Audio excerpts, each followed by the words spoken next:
Imagine standing in the dark, hearing footsteps that aren't human, smelling something burning that isn't fire, or watching a friend speak to you, only for you to realize he died hours ago.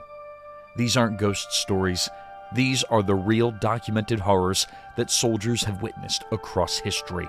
Tonight, we pull back the veil on the battlefield experiences that scarred even the most hardened warriors. War doesn't just attack the body, it invades the senses. During World War I, countless soldiers reported the same nightmare.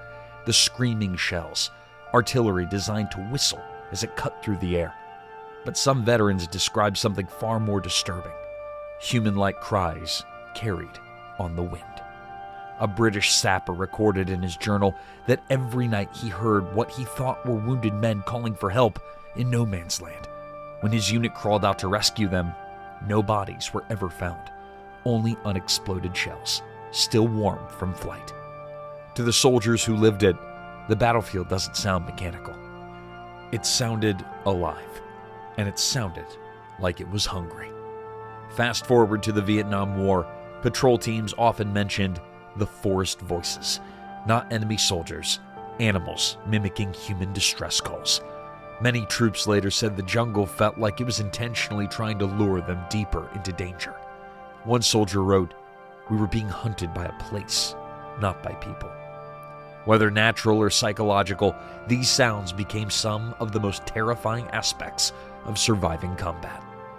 War pushes human perception to the breaking point. Sleep deprivation, adrenaline, and trauma can twist reality. But some events were witnessed by entire units, far too many people, to dismiss as hallucinations. During the Korean War, a U.S. Marine patrol reported seeing figures standing motionless in the snow, tall, thin, pale silhouettes. When approached, the shapes vanished, leaving no footprints in the frozen ground. Multiple men wrote separate accounts of the same encounter. Were these mirages created by the mind under stress, or something else entirely? In the trenches of the Eastern Front during World War II, German and Soviet soldiers told stories of black dogs that appeared moments before bombardments.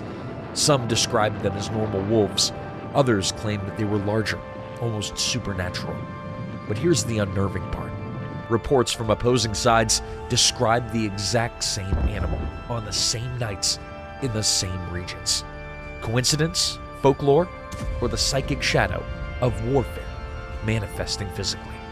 War has always blurred the line between reality and nightmare, and sometimes soldiers see things no rational explanation can comfortably solve. One of the most chilling types of experiences soldiers report is the sense that the dead aren't always gone.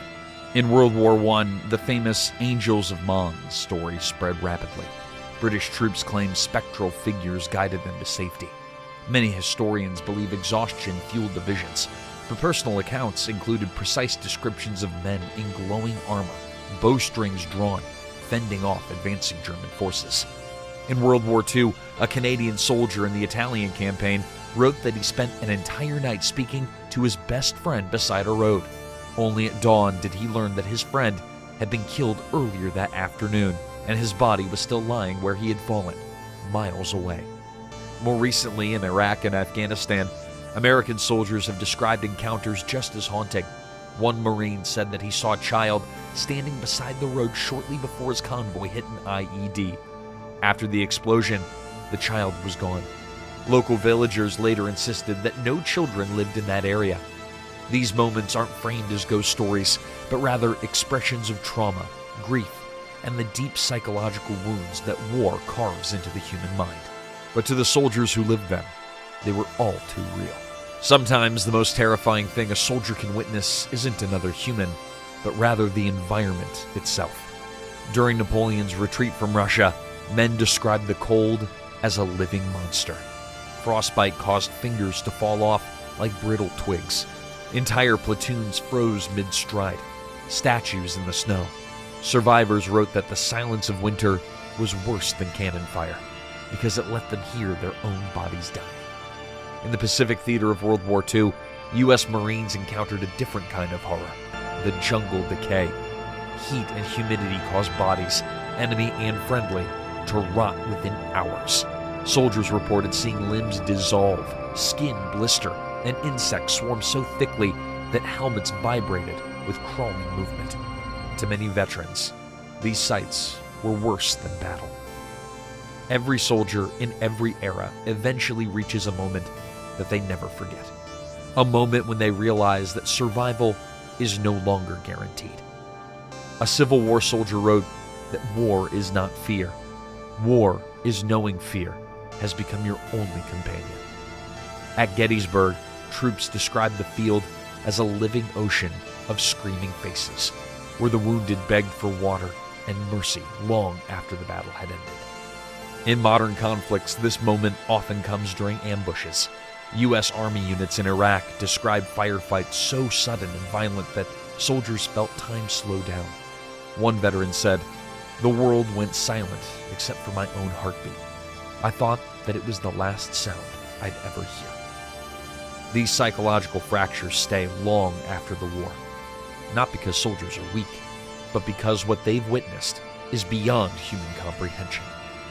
The horrors that soldiers witnessed aren't just stories, but shadows of history, real experiences carried by people who walked through moments that most of us could never endure.